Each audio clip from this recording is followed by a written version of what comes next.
Hello everyone, welcome to today's Town Hall. Swamiji, welcome to today's Town Hall. Thank you.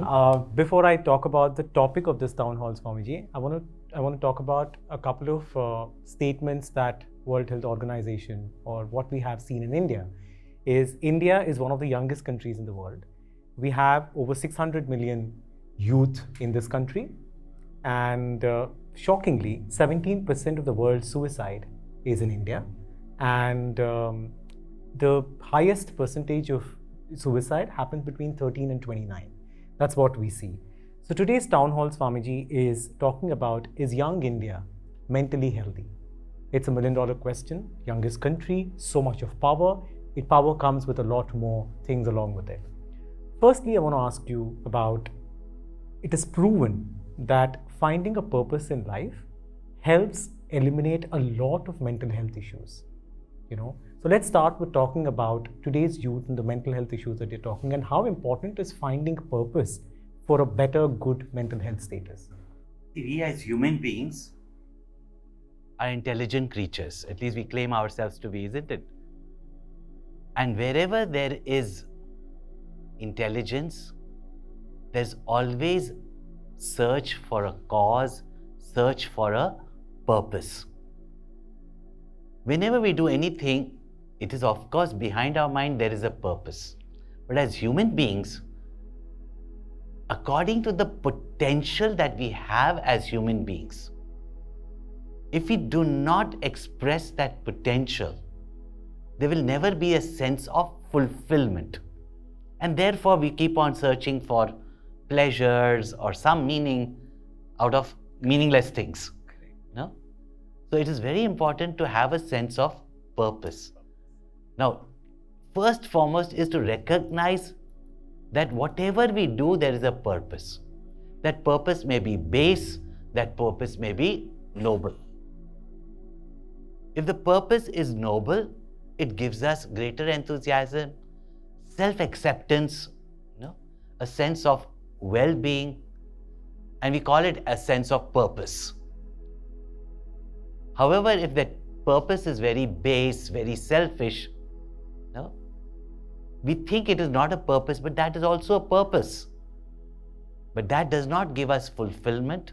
It gives us a momentary joy, but afterwards leaves us back with a lot of regrets. And then we live in the dead moments of our past. And that is where a lot of mental issues crop up. One is the baggage of the past, and the other is anxiety for the future, a lot of expectations, but less performance. Swamiji, parents, teachers, and if you're lucky having mentors in life, play a very instrumental role in good mental health. So what do you have to say about that? How important and instrumental they are? Very important, because all our upbringing, teachers' education, peers that we grew up with, all influence our knowledge, our perception of the world, our self-acceptance also. So it's very important, the language that parents use with children. They're always well-wishers, most of them, as we'll say. Rare might be some parents, but most parents are well-wishers. But today, even in parenting, they don't have role models. So they do not know, like earlier, you had a joint family.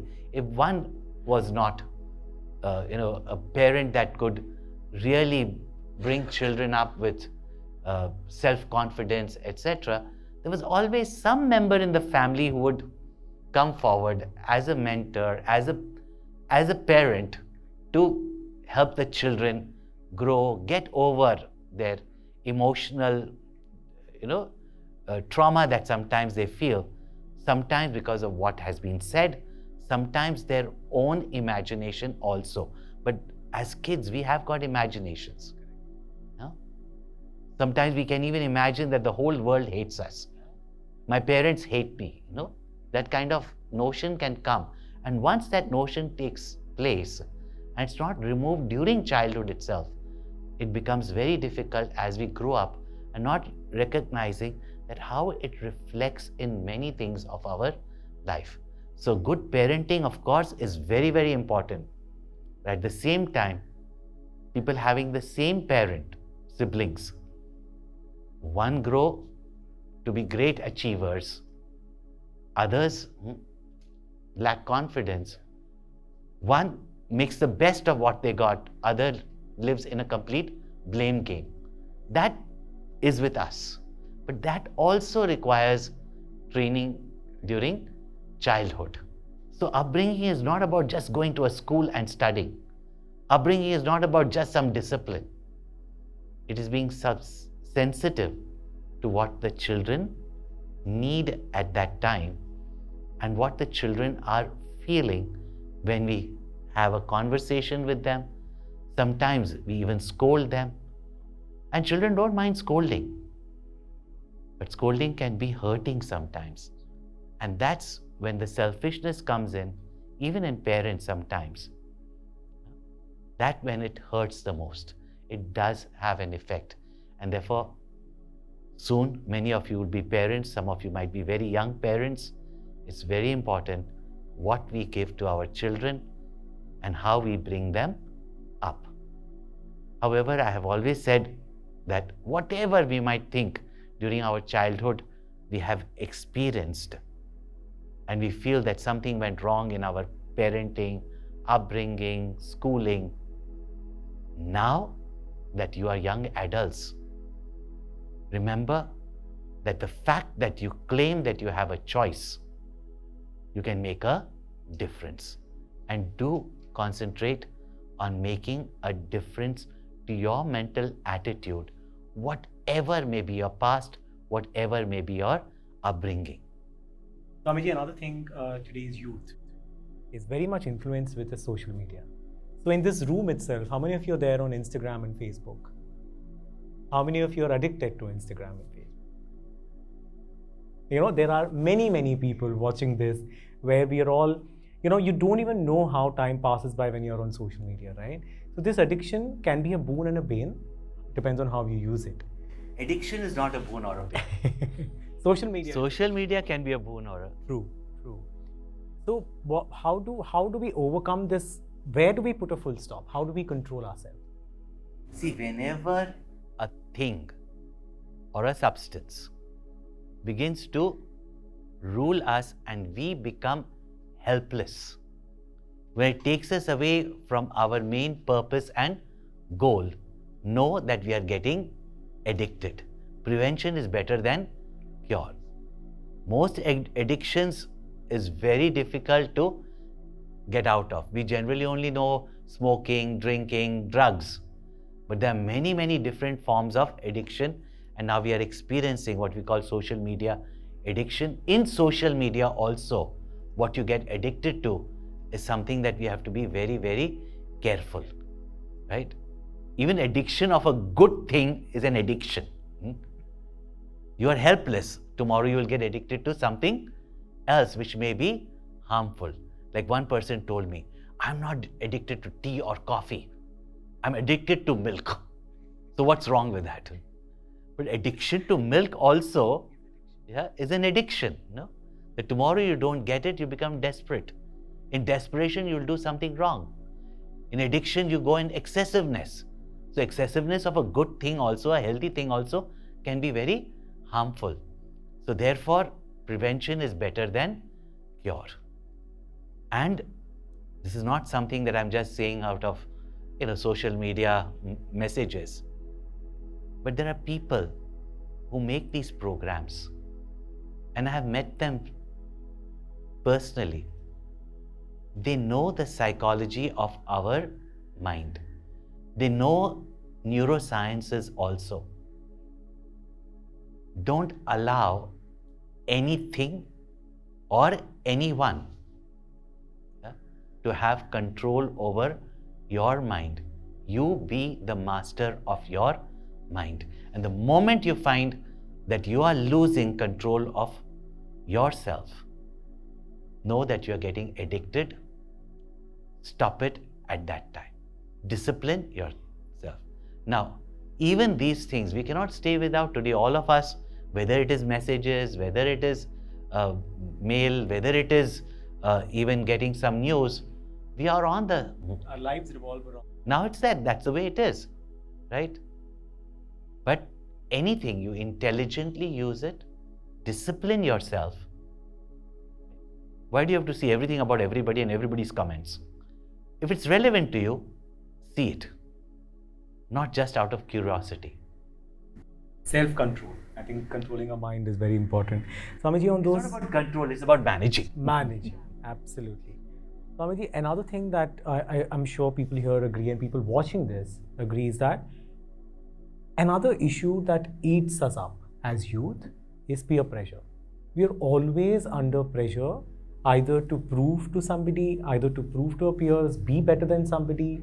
We are constantly doing that without realizing what we are capable of doing. What do you have to say to that? You yourself lack self-confidence, self-esteem, you will fall for everything. There's a statement, if you don't stand for something or for yourself, you will fall for everything. Yeah? So what is important is that as youth, we have our own ideals, principles, our cultural upbringing, understanding of that cultural upbringing to give you that confidence to know what is right for you and what is wrong for you.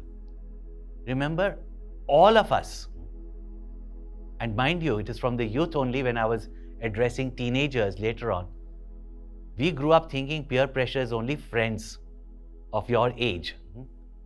But children inform me that there is peer pressure amongst their parents also, which we very well know, no? My daughter got so much marks. My son is not that good enough. That is also their peer pressure. But they pointed out to me something very interesting, which I never thought, that parents' pressure is also considered by children as peer pressure. No? So what happens is that if you lack confidence in yourself, then you are influenced. Now, youth will be influenced by people of their age. That is all about youthfulness. We are getting out from the nest of our family to explore the larger world. We are making friends, contacts, colleagues, fellow students of our age. As children also, we enjoyed the company of our age children. As youth also, you will enjoy the company of same age people, at least same gap of age. So naturally, you are with them and company does influence you. Therefore, first and foremost is, that's why it is said, the company that you keep determines you. So choose your company. Most people choose company, again, we have been youth ourselves, not very long ago. Yeah. So we know also what it means to be a youth, right? How we overcame all that, how we were guided to overcome it, what worked for us, what did not work for us.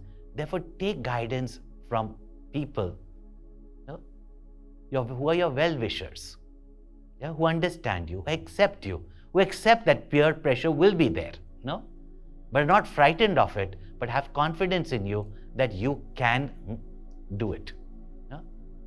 And therefore, always ask yourself, do you want to be an influencer or do you want to be influenced? I remember from my own experience, I was the youngest of the group. Always my friends were my elders' friends. And I never used bad words. That's how I was brought up. Many people even here use foul language only when they come in the peers, that age group. As children, we are told not to do it, right? So that was also common amongst the youth at that time. Yeah. Any pretty girl passing, that Indian neck shift, amongst the boys, which can almost go 360 degrees. Yeah. This was common even then. Yeah. Small talk or sometimes dirty talk. But you should be such that nobody will do that in front of you. And it became such that wherever we went as a group, no dirty talk, no addictions, and people wonder, how can you have fun in your life? But the fun that we had, and when others saw us having fun without drinks, without smoking, without alcohol, because people think, how can you enjoy life without all this? The others seems to be enjoying, right? But are they really enjoying?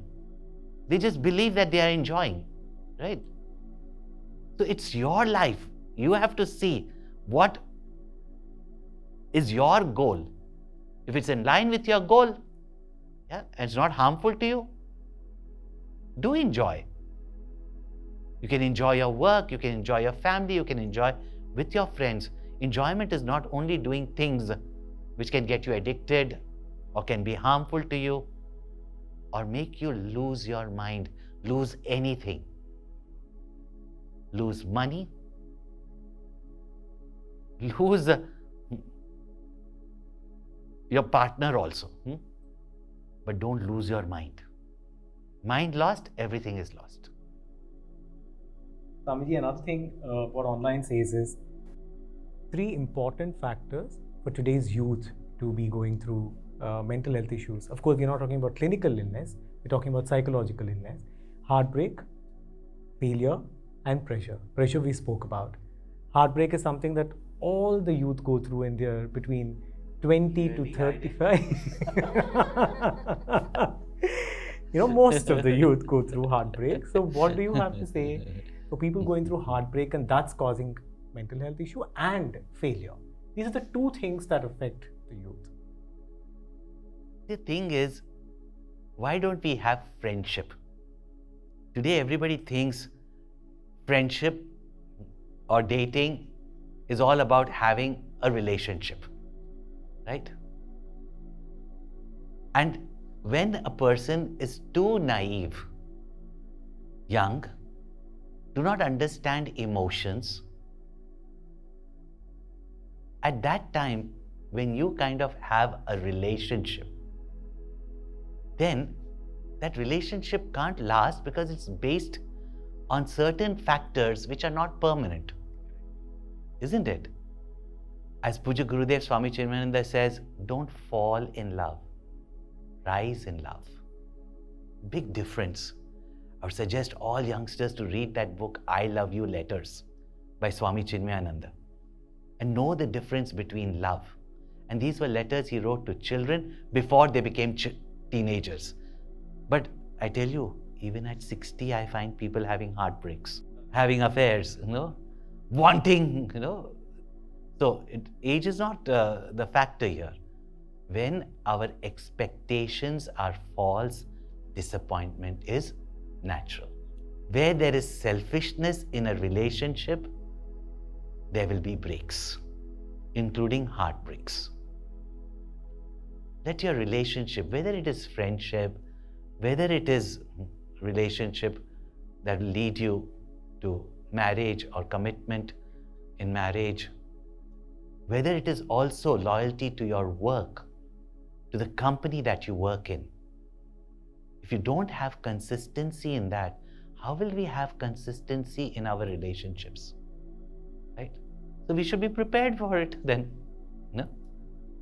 That sometimes you break, sometimes somebody else breaks your heart.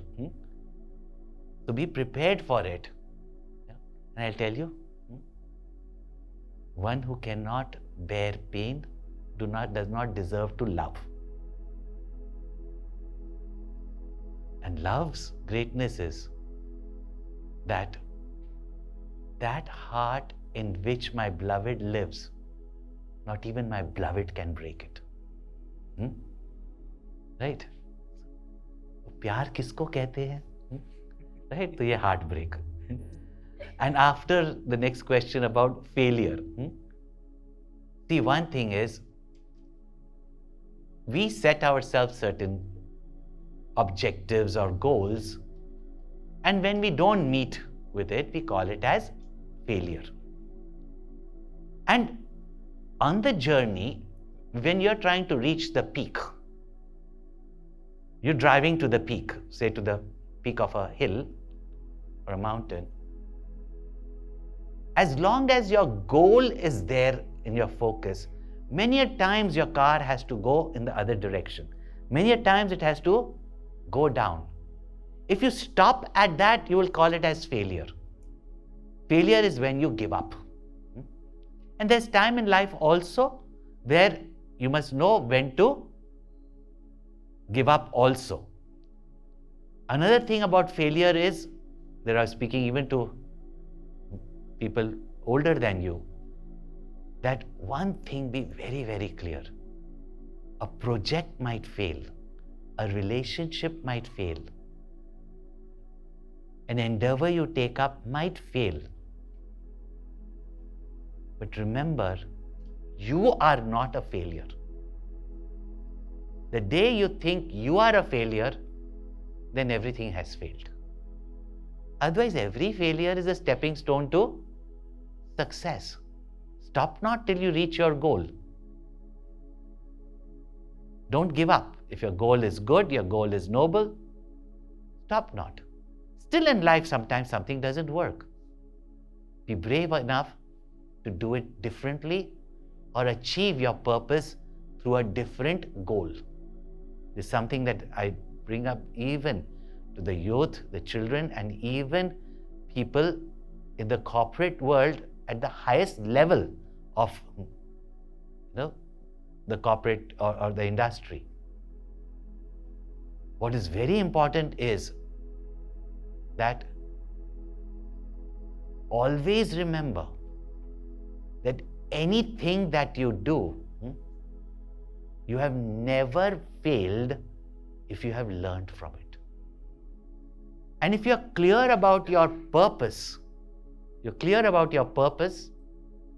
then you can achieve your purpose through different goals. I'm sure questions will come and I will answer it further, but you can achieve it. Therefore, you're a failure when you give up. Give up on yourself. Sometimes you have to give up a project, but when you give up on yourself. Wonderfully said. I know they want to ask their questions. So one last question before I open up to the people sitting here is, does seeking spiritual help us in mental health? It is the spiritual science alone that deals with all the aspects of our personality. Physical, psychological, intellectual, and as you say, the very core of our essence and being. We call it as spiritual personality as though separate from ourselves. It is the spiritual science only that deals with all aspects of our life and how to live our life. Most of our upbringing and education these days is how to make a living. But how to live our life is taught only by the spiritual science. So how is it that we don't need it?